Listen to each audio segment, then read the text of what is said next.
clashes in the Labune/Nakura area since the 8th of October have involved tank and small arms fire, airstrikes, Iron Dome interceptions, and multiple explosions. 2 peacekeepers were wounded when earlier today a UN post, OP-14, in UNIFIL's headquarters in Nakura was hit by tank fire. दोस्तों अभी recently एक development हुई है जिसमें India ने एक important letter को sign करने से कर दिया मना। अब आप देखोगे कि उस लेटर को एक तरीके से यूनाइटेड नेशन जनरल असेंबली के लगभग 104 कंट्रीज ने डिसाइड किया था कि इजराइल के द्वारा जिस तरीके से United nation chief secretary Antonio Guterres को जो बैन किया गया है उसको हम खत्म करेंगे, या फिर इजराइल के अगेंस्ट में ये रेजोल्यूशन जो है वो इजराइल पे प्रेशर क्रिएट करने के लिए हम पारित करना चाहते हैं। बट होता क्या है कि इंडिया ने इस रेजोल्यूशन को, इस पर्टिकुलर लेटर को साइन करने से कर दिया मना। तो ऐसे में एक कयास चल रहा है कि क्या इंडिया ने अपनी एक दोस्ती निभाई है, या फिर यहां पर इंडिया के अपने कुछ अंडरस्टैंडिंग है, अपनी कुछ एक कहते हैं ना कि अप्रोच है, जिसके चलते इंडिया अपने खुद के इंटरेस्ट को देखते हुए और सिचुएशन के अकॉर्डिंग एक्शन ले रहा है। तो यहां पर यही चीज हम पूरा डिटेल में जानने की कोशिश करेंगे।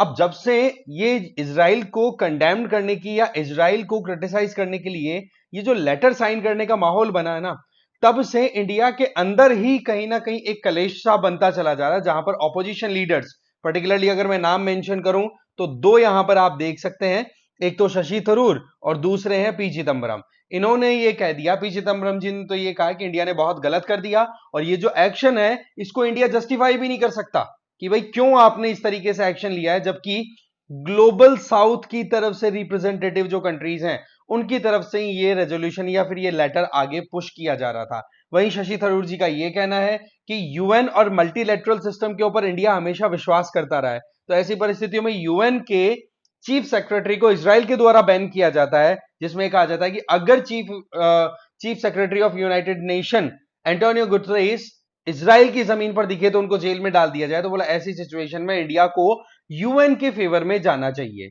अब हम यहां पर थोड़ा समझने की जरूरत है कि क्यों इंडिया ने ऐसा किया होगा, और साथ ही साथ मैं आप लोगों से चाहूंगा कि आप अपनी राय जरूर दें कि इंडिया ने ये जो मना किया है ना इस लेटर को साइन करने से कि भाई हम इजराइल के अगेंस्ट में जो कुछ भी आप लेटर साइन करवाना चाह रहे हो उसको हम बिल्कुल भी सपोर्ट नहीं करते, जो इजराइल को ऑब्जेक्ट करने की आप बात कर रहे हो।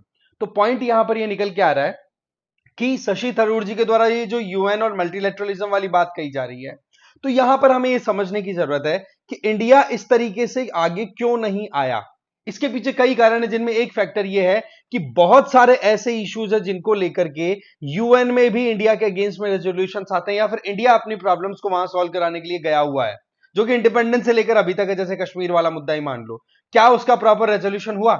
दूसरी तरफ अगर नजर डाली जाए तो हमने जिस तरीके से अप्रोच की थी, शायद यूएन के अंदर जितने भी बड़े बड़े केसेस थे उनमें से एक बड़ा केस था जम्मू एंड कश्मीर वाला, जो पाकिस्तान ने इलीगली ऑक्यूपाई किया था, इन्वेड करते हुए, कबीलियाओं को आगे करते हुए। तो उसके ऊपर हमारे पंडित नेहरू जी ने एक विश्वास जताया था, बट हुआ क्या? अभी तक वो मुद्दा वहीं फंसा हुआ है। तो ऐसे में एक कमेंट यहां पर शशि थरूर जी के रिप्लाई में आया भी है कि इंडिया की पोजीशन एकदम क्लियर है। रीजन बीइंग कि इंडिया के कई ऐसे मुद्दे हैं जिनके ऊपर यूएन फेल होता हुआ दिखाई दे रहा है, कहीं पर भी कहते ना कि अपना एक सही स्टैंड ही नहीं ले पा रहा है। और ये बात फैक्ट भी है, यूएन के क्रिटिसिज्म में ये बात बार बार निकल के आती है कि आप एक चीज बताओ कि जब बड़े देशों का डिस्प्यूट होता है वहां पर तो आप कुछ कर नहीं सकते हो, और छोटे देशों के डिस्प्यूट के अंदर आप उलझते रहते हो। दैट मीन्स कि जब कोल्ड वॉर की पीरियड की बात करें तो उस टाइम पर यूएसएसआर वर्सेस यूएसए जो हुआ करता था, उस टाइम पर तो आप कोई भी क्रिटिसाइज नहीं करते थे, है ना? जो भी रेजोल्यूशन आता था वीटो कर देते थे, आज भी वीटो कर दिया जाता है।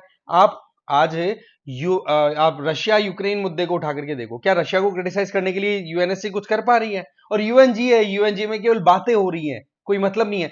वहां पर बेंजामिन नेतन्याहू ने ओपनली एक स्टेटमेंट दिया था, आपको भी ध्यान होगा, अभी जो यूएनजी की असेंबली हुई थी सितंबर में, कि भाई ईरान अगर हम पे कुछ मारेगा तो हम रिप्लाई में चुप नहीं रहने वाले, हम कहीं ना कहीं रिटेलिएट करेंगे। और उसका नतीजा आप क्या देख रहे हो कि ईरान की तरफ से जो एक्शन लिया गया, वो 200 मिसाइलें जो दागी गई, उसको लेकर के इजराइल ने एक बड़ा साइबर अटैक भी कंडक्ट कर दिया है। अब इसके पीछे स्टोरी जो है ना वो शुरू होती है कब से?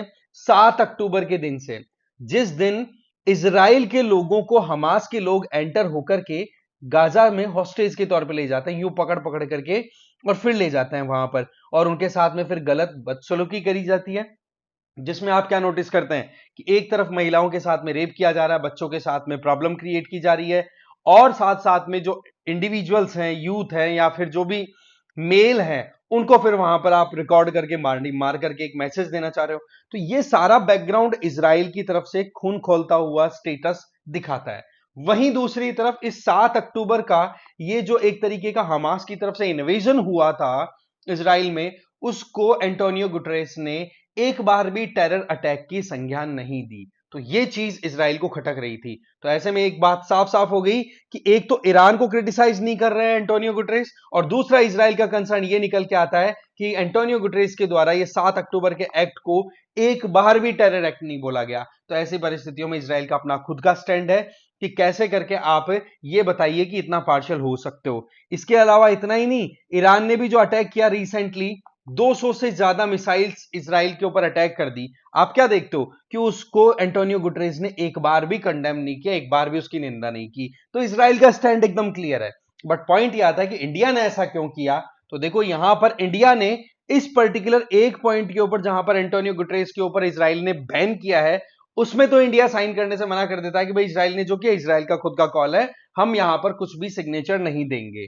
वहीं दूसरी तरफ इंडिया की तरफ से एक स्टेटमेंट एकदम क्लियर दे दिया कि भाई यूनाइटेड नेशन की तरफ से जो पीस कीपिंग फोर्सेस आपके लेबनान और इजराइल बॉर्डर पे लोकेटेड हैं, जिसमें इंडियन ट्रूप्स की संख्या भी आप 600 से ज्यादा देख पा रहे हो, वहां पर जिस तरीके से इजरायली डिफेंस फोर्सेस के द्वारा अटैक किया जा रहा है, जिसके चलते एक इंडियन सोल्जर को तो बहुत बुरी मतलब परेशानी हुई थी, जिसके चलते फिर उनको फिर इंडिया लाना पड़ा था। तो पॉइंट यहां निकल के क्या आता है कि इंडिया ने इस पर्टिकुलर इशू के ऊपर साफ साफ ये कह दिया कि इजराइल की फोर्सेस को सोच समझ करके अटैक करना चाहिए।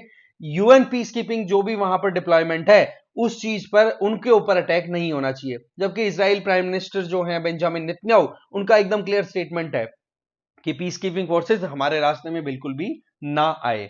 तो ऐसे में देखो एक बड़ी इंटरेस्टिंग चीज निकल के आ रही है कि हिजबुल्ला और हमास है ना, ये ह्यूमन शील्ड्स का यूज करते हैं। ये हमें पता है कि लोगों के घरों के अंदर जा जा करके और वहां पर अपने मिसाइल के अड्डे बनाते हैं। तो इसकी वजह से वहां पर लोकल्स को भी बहुत ज्यादा मुश्किलों का सामना करना पड़ रहा है, चाहे गाजा की बात करो या फिर अब आप सदर्न लेबनान की बात कर लो।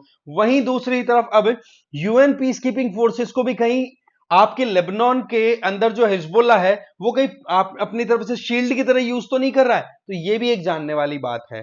अब आपसे एक सिंपल सी बात मैं ये जानना चाहूंगा कि इंडिया का ये जो स्टैंड है, जिसमें एक में तो इंडिया ने ये कह दिया कि यूएन चीफ सेक्रेटरी के अगेंस्ट में जो इजराइल का बैन है, उसमें हम साइन नहीं करेंगे, उसमें इजराइल को हम कंडेम या फिर इजराइल के ऊपर एक तरीके से ऑब्जेक्शन का हमारे तरफ से मैसेज नहीं जाने देंगे। वहीं दूसरी तरफ पीस कीपिंग फोर्सेस के ऊपर जो अटैक हो रहा है, उसको लेकर के इंडिया ने अपनी तरफ से क्लियर स्टैंड कर दिया कि इजराइल जो भी कर रहा है ये चीज गलत है। अब आप बताओ कि इंडिया की जो अप्रोच है, उसमें क्या चीजें जो हैं सही हैं, आपका क्या स्टैंड है, और अभी की जो करंट इंटरनेशनल पॉलिसी हमारी फॉरेन अफेयर पॉलिसी है, उसमें आपके हिसाब से क्या चीजें ऐड ऑन हो सकती हैं, या फिर किन चीजों को करेक्ट करने की जरूरत है, या फिर किन चीजों को आप सपोर्ट करते हैं।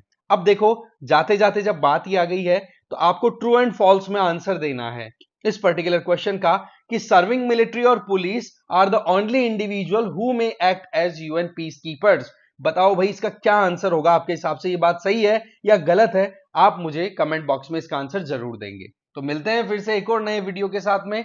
बने रहिए पीडब्ल्यू ज्ञान कोश के साथ। Thank you very much.